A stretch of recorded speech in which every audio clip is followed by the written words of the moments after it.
अल्लाह ताला कह रहे हैं मेरे दोस्ती का पहला उसूल यह अल्लज़ीना युमिनूना बिल गैब।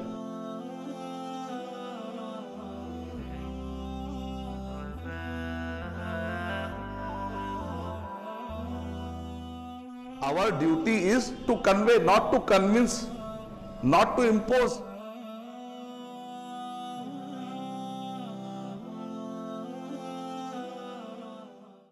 अल्हम्दुलिल्लाहि रब्बिल आलमीन वस्सलातु वस्सलामु अला रसूलिहिल करीम व अला आलिहि व अस्हाबिहि अजमाइन अम्मा बाद फ़अऊज़ु बिल्लाहि मिनश शैतानिर रजीम बिस्मिल्लाहिर रहमानिर रहीम वल्लज़ीना जाहदू फ़ीना लनहदियन्नहुम सुबुलना व इन्नल्लाहा लमअल मुहसिनीन। बिस्मिल्लाहिर रहमानिर रहीम रब्बि इश्रह ली सदरी व यस्सिर ली अमरी वहलुल उक़दतम मिन लिसानी यफ़क़हू क़ौली। मैं सबसे पहले अल्लाह सुब्हानहु व तआला का शुक्र बजा लाता हूँ। बेपाया दरूद व सलामती हो मोहम्मद मुस्तफ़ा सल्लल्लाहु अलैहि वसल्लम पर। और मैं दुआ करता हूँ कि इस प्रोग्राम को ऑर्गेनाइज करने के लिए जो भाइयों ने मेहनत की, अल्लाह ताला इन मेहनतों को कबूल फरमाए।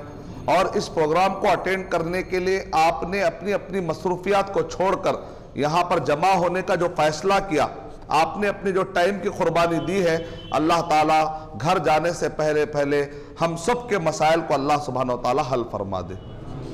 जिस टॉपिक पर मैं आपके सामने यहाँ पर गुफ्तगू करने के लिए खड़ा हुआ हूँ वो है top 10 reason why Islam is the best religion, यानी 10 ऐसे इस्लाम की खूबियाँ कि जिसकी बुनियाद पर वो 10 ऐसे इम्तियाजी खूबियाँ क्या हैं कि जिसकी बुनियाद पर हम ये कहते हैं कि इस्लाम ही दुनिया में अकेला रिलीजन है, उसके अलावा कोई रिलीजन इसके टक्कर में नहीं आ सकता। जब हम किसी भी गैर मुस्लिम को कहते हैं क्यों भाई आप फॉलो करते हैं, top 10 reason why we Muslim follow Islam, ये भी आप कह सकते हैं कि आखिर वो 10 टॉप 10 रीजन क्या है, असबाब क्या है कि जिसकी बुनियाद पर हम कहते हैं कि हम इस्लाम को फॉलो करते हैं। फॉलो करने के पीछे हमारे पास रीजन है, ऐसा कोई ब्लाइंडली फेथ नहीं है, बाकायदा हमारे पास रीजन भी है। हमारे पास वो 10 रीजन क्या है। इस टॉपिक से रिलेटेड मैं चाहता हूं कि शुरू में कि दावा पर्सपेक्टिव में चूंकि बात हो रही है, इस्लाम बताने के पर्सपेक्टिव में, और ख़ासतौर से यहाँ पर बहुत सारे यंगस्टर मौजूद हैं, बहुत सारे नौजवान मौजूद हैं, तो दावत की अहमियत और इस्लाम की खिदमत के लिए किस तरीके से हम अपने आप को तैयार कर सकते हैं, अपने जहन को और अपने ख्यालात को कैसे तैयार कर सकते हैं, इस पर मैं गुफ्तगू करने के बाद आपके सामने 10 रीजन रखूंगा इंशाअल्लाह, 10 बातें आपके सामने रखूंगा इंशाअल्लाह में। सबसे पहले यह है कि हम इंडिया में रहते हैं, आमतौर पे जहां पर माइनॉरिटी में मुसलमान पाए जाते हैं दुनिया में जहां कहीं पर भी, तो उनके अंदर एक किस्म का खौफ होता है, नतीजे में वो लोग चाहते हुए भी अपनी बात रख नहीं पाते। अगर आप कई मुसलमानों को देखेंगे तो बात ऐसी नहीं है, मसला नॉलेज का नहीं है। फिल वक्त मुसलमानों में नॉलेज जानने वाले भी बहुत मौजूद है, ऐसी बात यह कि नहीं जानने वाले हैं नहीं। माशाअल्लाह आप देखेंगे हर उम्र के, हर लेवल के, समाज के कई इदारे के लोग मैं मिला, माशाअल्लाह कई लोगों को काफी नॉलेज है, लेकिन ये नॉलेज को शेयर करने से झिझकते हैं। इनके पास एक झिझक है, इनके पास एक मेंटल बैरियर है। तो इसको तोड़ने का तरीका यह है कि अल्लाह का तवक्कल का दर्स हमको बार बार पढ़ना चाहिए, अल्लाह पे भरोसे का दर्स हमको बार बार पढ़ना चाहिए। अल्लाह ताला कुरान मजीद में इरशाद फरमा रहे हैं, सूरह अनकबूत सूरह नंबर 29 की आखिरी आयत में अल्लाह ताला कह रहे हैं वल्लज़ीना जाहदू फीना लनहदियन्नहुम सुबुलना, जो हमारे रास्ते में मेहनत करते हैं, जो हमारे रास्ते में मेहनत करते हैं, हम उनको रास्ता नहीं रास्ते बता देते हैं, कह रहे अल्लाह ताला। एक रास्ता नहीं, कई रास्ते खोल देते हैं, कहते हैं। इस मुनासबत से मैं आपके सामने 2 वाक़यात कोट करना चाहता हूं कि इंडिया के अंदर फिल वक्त कैसी हालत पाई जाती है कि जब मैं बंबई गया तो वहां पर मैंने नौजवानों से कहा कि देखिए भाई मुसलमानों में तो बयान होते रहते हैं, ये तो होते रहना चाहिए ताकि हमारी भी तरबियत हो, लेकिन हमारा असल टारगेट है कॉलेज गोइंग स्टूडेंट और ख़ास तौर से पुलिस डिपार्टमेंट के लोग, इन तक इस्लाम पहुंचना बहुत ज़रूरी है। क्योंकि जितने भी दुश्मनान इस्लाम होते हैं पहले इनका जहन खराब करते हैं इस्लाम और मुसलमानों के खिलाफ, और इनके जहनों के अंदर गलत फहमियां पेरने की कोशिश करते हैं। और जब हमारे नौजवान बच्चों को उठाया जाता है तो कई मरतबा ऐसा देखने में आता है कि गलत फहमी के बुनियाद पर उठाया जाता है। नतीजे में वो माँ बाप डिस्टर्ब हो जाते हैं, वो नौजवान डिस्टर्ब हो जाते हैं। बाद औक़ात नौज़ुबिल्लाह वो नौजवान रद्द अमल में आकर बाद औक़ात गलत रास्ते पे भी जा सकते हैं। तो इसलिए पहले पुलिस डिपार्टमेंट के लोगों से मुझे मुंबई गया तो मैंने कहा यहां पर एंटी टेररिज्म स्क्वाड, मुंबई का आप जानते हैं दुनिया पूरे इंडिया का सबसे सख्त गिर इदारा जिसको कहते हैं एंटी टेररिज्म स्क्वाड, मुंबई का सबसे सख्त इदारा माना जाता है। और कुरान मजीद की सुन्नत यह है, अल्लाह ताला की सुन्नत यह है कि वक्त फिरौन तक भी इस्लाम पहुंचाना चाहिए। जिसको आप दुनिया का सबसे ताकतवर समझते हैं वहां पर पहुंचाना यह नबियों की सुन्नत है। तो मैंने शबाब से कहा, नौजवानों से, कि आप ये पुलिस डिपार्टमेंट में एंटी टेररिज्म स्क्वाड में जाकर कहिए कि मैं 1 घंटा बयान देना चाहता हूं। पूरे नौजवान बच्चे, किसी और को भेजिए अरशद भाई, क्योंकि एक इंसान होने के नाते जो पहला रिएक्शन है वो यही आएगा इंडिया में, अरे भाई आप मुसलमान में कर लिए तो बस है ना, अब वहां पर जाके उनको क्यों छेड़ना, ऐसा होता है उनको क्यों छेड़ लेना। क्योंकि हमारे नौजवान समझते हैं पुलिस स्टेशन के करीब भी गए तो अरे बाहर कहां गुजर रहे, चलो अंदर चलो। ऐसा कोई बात नहीं, यहां पर रूल्स है, रेगुलेशन है। इंडिया भी कानून के तहत चलता है, बहुत बड़ा सिस्टम चल रहा है, बहुत बड़ी सोसाइटी है, यहां पर बहुत सारा प्लूरलिस्टिक माहौल है। ऐसी बात नहीं है कि हर बगैर कानून के ही पूरी दुनिया चल रही। हाँ, अगर जुल्म के तौर पर किसी को उठाया जा रहा है तो अल्लाह ताला जालिमों को छोड़ने वाले नहीं, क्योंकि हम अकीदा रखते हैं मालिक यौमिद्दीन, क़यामत के दिन का मालिक कौन है? अल्लाह सुब्हानहू व तआला है। बल्कि अल्लाह ताला ने कहा वला तहसबन्नल्लाह गाफिलन अम्मा यामलुज़ ज़ालिमून, कि जो जालिम जुल्म कर रहे हैं अल्लाह ताला उससे गाफिल कभी भी नहीं रहते। अल्लाह ताला कुफ्र को ढील देते लेकिन जालिम को कभी भी ढील नहीं देते। अल्लाह ताला कुफ्र को फिर भी ढील देते। आपने देखा कि फिरौन सालों साल से हुकूमत करते आ रहे थे, लेकिन वो फिरौन जिसने, फिरौन एक बादशाह के नाम है, जैसे मुगल सल्तनत अलकाब होते वैसे एक फिरौन लक़ब है, कई फिरौन आए, कई फिरौन आए, लेकिन वो फिरौन जो मूसा अलैहिस्सलाम के जमाने का था उसने जुल्म शुरू कर दिया था। इससे पहले भी फिरौन थे, इससे पहले भी कुफ्र था। अल्लाह ताला कुफ्र को फिर भी ढील देते लेकिन जालिम को कभी ढील नहीं, चाहे मुसलमान में हो चाहे गैर मुस्लिम में हो, क्योंकि बंदों पर अत्याचार को अल्लाह पसंद नहीं करते। तो हमें यकीन है कि अल्लाह सुब्हानहू व तआला अगर कोई जुल्म कर रहा हो तो अल्लाह ताला उसको छोड़ने वाले नहीं है। बहरहाल साथियों को हिम्मत आई और वहां पर जब गए, जाकर उस वक्त पर जनाब हेमंत करकरे साहब मौजूद थे। यह वाकया मैं क्यों शेयर कर रहा हूं? हिम्मत दिलाने के लिए कि ऐसी बात नहीं है कि अगर हम आगे बढ़े तो अल्लाह ताला मदद नहीं करते, अल्लाह ताला मदद करते हैं। अगर तुम एक बारिश आगे बढ़ो तो अल्लाह ताला एक हाथ आगे बढ़ेंगे, अगर आप चलते हुए जाएंगे तो अल्लाह सुब्हानहू व तआला दौड़ते हुए आएंगे। ये हदीसें हम सुनते हैं तो इसको अप्लाई भी करना चाहिए। यूज योर नॉलेज, अल्लाह ने जो नॉलेज दी है सिर्फ बताने के लिए नहीं, उसको अपनी लाइफ में अप्लाई और उसको यूज करने के लिए भी तो है। और अल्लाह ताला कह रहे हैं अगर तुम एक बारिश आगे बढ़ोगे तो अल्लाह ताला एक हाथ आगे बढ़ेंगे। लेकिन हमको शक है, अल्लाह अगर मैं एक बारिश आगे बढ़ गया तो एक हाथ आता कि नहीं आता की, एक हाथ मदद आती कि नहीं आती की। अरे बंदे तू एक बारिश आगे बढ़ के तो देख, तेरे लिए मैं रास्ते खोल दूंगा। वो तो सोच सही है, बढ़ गया उसके नहीं आया तो अल्लाह ताला कह रहे हैं मेरे दोस्ती का पहला उसूल यह अल्लज़ीना युमिनूना बिल गैब, मेरे दोस्ती का पहला उसूल यह है कि हरकत तुम्हारे पास से शुरू होना चाहिए, हमारी तरफ से नहीं होती। यह अल्लाह का कानून है, अल्लाह की सुन्नत है कि पहले मेहनत आपके पास से होनी चाहिए। मूसा अलैहिस्सलाम को अल्लाह सुब्हानहू व तआला ने क्या कहा? आप लकड़ी से मारिए, समंदर को हम फाड़ देंगे। एक नहीं, मुफस्सिरीन कहते हैं 12 रास्ते बने, 12 कबीले वालों को 12 रास्ते बने, यहां तक भी तफसीर पाई जाती। समंदर में एक रास्ता बनना ही बड़ी बात है, 12 रास्ते बने। और लोग कहते हैं कि शायद के वहां पर उस वक्त पर जब समंदर फटा तो उस वक्त पर जो खुश्की थी, उस वक्त पर जो रोशनी या आसमान ने उस जो मंदिर को देखा उसके बाद से अभी तक पानी ही पानी है। उधर कुछ देर के लिए खुश्की की थी अल्लाह ताला चलने के लिए। तो मूसा अलैहिस्सलाम को अल्लाह ताला ने क्या कहा?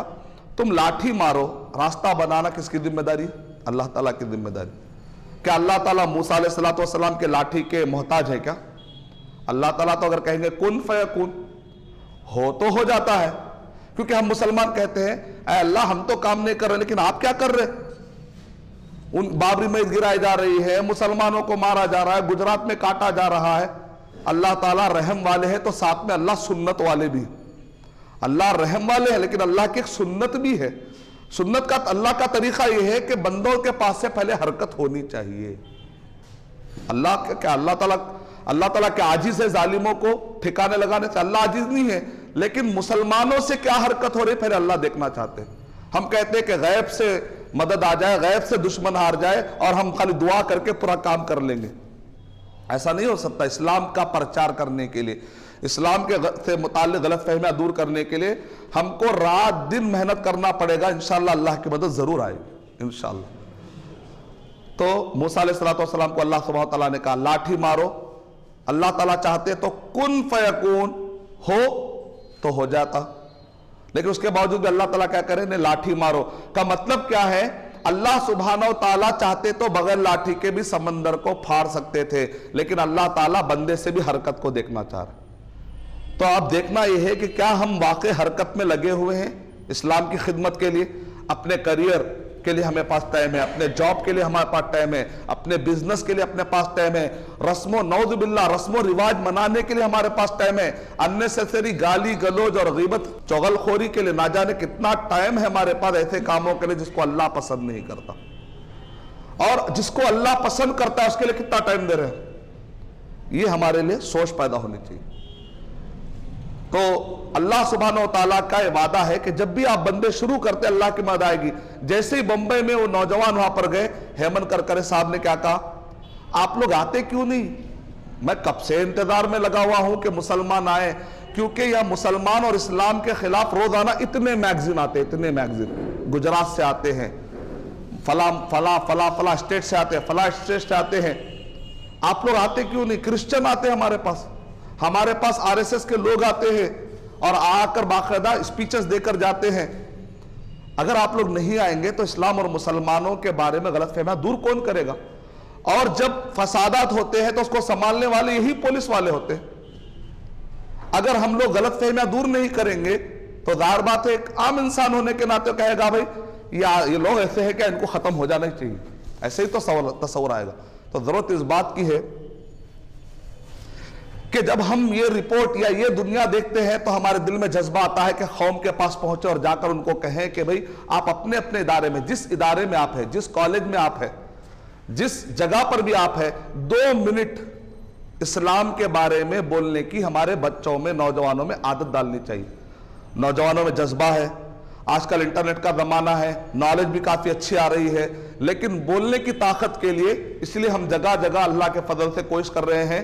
एक दिन का वर्कशॉप, 3 दिन का वर्कशॉप, 3 घंटे से लेकर 21 दिन तक के हमारे पास कोर्सेज बने हुए, मॉड्यूल्स। मकसद क्या है? ताकि कौम के बच्चों को बोलने लगाना, ताकि ये बच्चे इस्लाम के बारे में सफाई दे सके और मास मीडिया लेवल पर जो मुसलमानों के खिलाफ जहन खराब किया जा रहा है और ब्रेन वॉश किया जा रहा है, प्रोग्राम किया जा रहा है। जैसे रॉबर्ट को प्रोग्राम कर दिया जाता है, अब वो वही करेगा चाहे आप कुछ भी कर लो। तो ऐसा यूएस, अमेरिका, यूरोप और कई दुनिया के मासूमों को बाकायदा प्रोग्राम किया जा रहा है। तो फिल वक्त पूरे इंडिया के अंदर आप देख रहे हैं कि कोई झिझक है, थोड़ा मेंटल बैरियर है, इसको तोड़ने के लिए कोर्सेज बहुत जरूरी है। जो हम वर्कशॉप ले रहे हैं इस्लाम पे 2-2 मिनट बोलने लगाना, जगह जगह ले रहे हैं। अल्हम्दुलिल्लाह इस 1 महीने के सफर में अल्हम्दुलिल्लाह 200 से ज्यादा स्टूडेंट तैयार हुए अल्हम्दुलिल्लाह। दूसरा वाकया, जब मैं मलेशिया गया, मलेशिया वहां पर जाने के बाद मैंने, जो हमारे होस्ट थे, मैंने उनसे कहा कि भाई मैं यहां पर कुछ दावा वर्कशॉप करना चाहता हूं। दावा, जैसे उन्होंने दावत का वर्ड सुना वो फौरन डर गए, बोले भाई ये सब काम यहां नहीं करना वरना पूरे मलेशिया में प्रॉब्लम होता। इससे पहले शेख अहमद दीदाद रहमतुल्लाह अलैह इधर आए थे, उनको 1 घंटे में डिपोर्ट कर दिया गया। यहां पर ऐसा कोई काम नहीं होता, यहां पर बहुत डेंजरस माहौल है। तो हम समझते थे शायद इंडिया में माहौल है। जब हम मलेशिया पहुंचे, जो कि एक मुस्लिम कंट्री है, तो वहां पर भी गैर मुस्लिम को समझाने के लिए लोग समझते हैं कि शायद के कोई बड़ी बात, हम किसी को इम्पोज थोड़ी कर रहे हैं, हम थोड़ी कंपेल कर रहे हैं, नहीं, हम तो कन्वे कर रहे हैं। Our duty is to convey, not to convince, not to impose. हम किसी को जबरदस्ती नहीं कर सकते, हम किसी को कन्विंस नहीं कर सकते, हमारा काम है कन्वे करना। हो सकता है कि इस्लाम बताने के बाद इस्लाम कबूल कर ले, वो भी जहन्नम से बच जाए। जब ये बात है तो इसमें घबराने की बात क्या है? दुनिया के सारे constitution, specially Indian constitution, article number 25A आपको ये छूट देता है कि आप अपनी बात को पेश कर सकते हैं, इसमें कोई इल्लीगल बात नहीं है, तो लीगल बात है। क़यामत के दिन अल्लाह सुब्हानहू व तआला हमसे पूछेंगे कि तुम सेल्फिश क्यों बने रहे, नमाज तुम पढ़ते थे, रोजा तुम रखते थे, तुम्हारा ईमान भी अच्छा था, तौहीद वाले भी थे, तुम्हारा अकीदा अच्छा, तुम्हारा अमल अच्छा, फिर दूसरे को तुमने शेयर क्यों नहीं किया। क़यामत में अल्लाह पूछ सकते हैं, क्योंकि अल्लाह सेल्फिश लोगों को पसंद नहीं करते कि मैं अकेला जन्नत में चला जाऊंगा, कोई जहन्नम में जाता है तो जाए, मुझे क्या लेना देना। एक मुसलमान सेल्फिश नहीं हो सकता। मुसलमान कहता है शेयरिंग इज द केयरिंग, मैं केयर कर रहा हूं का मतलब है कि मैं अपनी नॉलेज शेयर करूंगा, सिंपल मतलब वही। तो बहरहाल उन्होंने कहा नहीं नहीं ऐसा करिए, आप ऐसा करिए कि अगर आप दावा एक्टिविटी मलेशिया में करना चाहते हैं तो ऐसा करिए, मैं आपका साथ दे सकता, कहीं और चले जाइए। मैंने कहा कोई बात नहीं, टेंशन न लेने का, टेंशन न लेने का, अल्लाह ताला मदद करता है। एक बारिश तो मैं आगे बढ़ गया, मैंने प्रपोजल रखा, मतलब मेरी तरफ से एक बारिश हो गई। अब अल्लाह के हाथ, अल्लाह की तरफ, अल्लाह कह रहे हैं हाथ अब मैं इंतजार कर रहा हूं, मैंने शुरू कर दिया, एक तरफ से रिजेक्ट हो गया, लेकिन अब अल्लाह ताला की तरफ से मदद कैसी आती है देखिए। मस्जिद में गया, वहां पर मुलाकात हुई एक नौजवान बच्चे से, गुफ्तगू में मैंने कहा भाई मेरा ऐसा इरादा है। उन्होंने कहा शेख डरने की क्या बात है, बहुत अच्छी बात है, ये है आपका मैसेज। यूएस का नौजवान माशाअल्लाह से, उसने कहा पूरे मलेशिया के अंदर 23 कंट्रीज के स्टूडेंट को मैं आपको दिला सकता हूं, क्योंकि माशाअल्लाह ये हब है। माशाअल्लाह 100 स्टूडेंट हमको मिले 23 कंट्रीज के। अल्हम्दुलिल्लाह 100 स्टूडेंट को ट्रेनिंग देने की अल्लाह ने हिदायत दी, तौफीक दी। और उसके लिए हम जितने भी मेरे पास जानने वाले ट्रेनर्स थे, मैंने दुबई से बुलाया, जगह जगह से जमा करके हमने माशाअल्लाह ट्रेनिंग देने की कोशिश की। अब 23 कंट्रीज से हमारे लिए इन्विटेशन है, माशाअल्लाह 23 कंट्रीज से हमको इन्विटेशन है कि जब भी हम जाए दावा ट्रेनिंग प्रोग्राम वहां करा सकते हैं। अगर हम शुरू करेंगे तो अल्लाह की मदद आएगी, शुरू करना पड़ेगा, ये अल्लाह ताला की सुन्नत है। लोग कहते हैं अरशद भाई ये यूरोप में ज्यादा रहमत कहीं को है, वहां रहमत ज्यादा क्यों है। मैंने कहा क्या मतलब, नहीं वहीं पर सारे डिस्कवरीज होते, पेशेंट, बहुत सारे मेडिसिन, बहुत सारे आलात आते हैं, हमको कोई तकलीफ होती है कि इंजेक्शन देते हैं, मरीज सुकून में आ जाता है। तो ये सारी रहमत कहां से, यूरोप और अमेरिका, ये लोग रिसर्च कर रहे हैं, सारी रहमत अल्लाह की वहां पर क्यों है, हम अरब कंट्रीज में इतनी रहमत क्यों नहीं, हमारे पास ऐसे साइंटिस्ट क्यों पैदा नहीं होते। तो मैंने कहा अल्लाह के पास रहमत के साथ साथ अल्लाह की सुन्नत भी है। अल्लाह की सुन्नत क्या है कि जो मेहनत करेगा वो पाएगा इस दुनिया में। अल्लाह की रहमत पार्शियलिटी नहीं है। इस जमीन, एक जमीन है, अगर एक हिंदू जाकर उस पर हल जोतेगा तो उसको खेती मिलेगी, अगर एक मुसलमान जाकर मेहनत करेगा तो उसको भी खेती मिलेगी। अल्लाह की रहमत और अल्लाह की सुन्नत पार्शियलिटी नहीं है। तुम मेहनत कितनी की पहले उस पर सोचो, अल्लाह ताला की रहमत के बारे में मत सोचो। अल्लाह की रहमत के खजानों में कोई कमी होने वाली नहीं। हम कितनी मेहनत कर रहे हैं, हम कितने बालिश आगे बढ़ रहे हैं, हम कितने कदम आगे बढ़ रहे हैं इस्लाम के काम के लिए, इस पर हमें सोचना चाहिए। आइए 10 reason, top 10 reason why Islam is the only best. क्योंकि अभी एक मुरादनगर में एक हिंदू यूनिवर्सिटी है जहां पर जनरली एंट्री मिलना मुश्किल है, लेकिन माशाल्लाह वहां पर हमको बयान का मौका मिल रहा है इस टॉपिक पर कि नॉन मुस्लिम ये टॉपिक को सुन रहे हैं तो बहुत मुतासिर हो रहे हैं। क्योंकि आज का जमाना फिल वक्त ये नहीं है कि आप तुम्हारा मजहब गलत है, तुम्हारा मजहब गलत है, तुम्हारा मजहब गलत है। इसको हम डिबेट के वक्त पर कहीं वक्तिया तौर पे इस्तेमाल कर सकते हैं अगर डिबेट के माहौल है, लेकिन कॉमन लेवल पर जब आप तकरीर रखते हैं तो उनके मजहब की बुराई अगर आप करेंगे तो मासूम इंसान, कॉमन लोग भी दूर होने के चांस होते हैं। तो कॉमन लेवल पे इसको इस्तेमाल नहीं करने का, कॉमन लेवल पर आप इस्लाम क्यों अच्छा है वही बता देंगे तो बहुत बड़ा काम हो जाएगा इंशाअल्लाह। तुम गलत हो बोलने के बजाय इस्लाम क्यों सही है, अगर वो भी बात अच्छे तरीके से रख देंगे, प्यार भर, जैसा कि नबी और सहाबा का तरीका था, जाते थे एक आयत अच्छा समझाते थे, छोटे छोटे स्पीचेस, चलते चलते छोटे छोटे स्पीचेस, छोटी छोटी अहम बातें वो रख देते थे। तो उसमें से 10 में से पहला क्लैरिटी ऑफ फेथ, पहली जो खूबी है इस्लाम की वो है क्लैरिटी ऑफ फेथ। इस्लाम में जो अकीदा बताया गया वो इतना क्लियर है कि छोटा बच्चा भी और बड़ा आदमी भी बड़ी आसानी के साथ समझ सकता। मिसाल के तौर पे अगर आप क्रिश्चियन हजरात जो ट्रिनिटी के बारे में वो अकीदा रखते हैं कि एक 3 मिलाकर 1, तो ट्रिनिटी में उसमें कई इंसाइक्लोपीडियास मैंने पढ़े, कई इंसाइक्लोपीडिया मैंने पढ़े। उस इंसाइक्लोपीडिया में क्या लिखा हुआ है, रिलीजन एंड एथिक, उसके अंदर ये लिखा हुआ है, पेपर दीजिए, पेपर। ये अच्छी आदत है, अगर आपको कोई पॉइंट मिलते हैं तो आप नोट करते हैं, बहुत काम आएगा इंशाल्लाह। हो सकता कोई मेरी बात काम आ जाए, अगर आप पहुंचाएंगे मुझे भी अजर मिलेगा इंशाल्लाह। जज़ाकल्लाह खैर। तो कई मैंने एनसाइक्लोपीडियास पढ़े कि आखिर ट्रिनिटी के बारे में ये लोग खुद क्या लिखते हैं, तो उसके अंदर लिखा हुआ है, इसको समझना और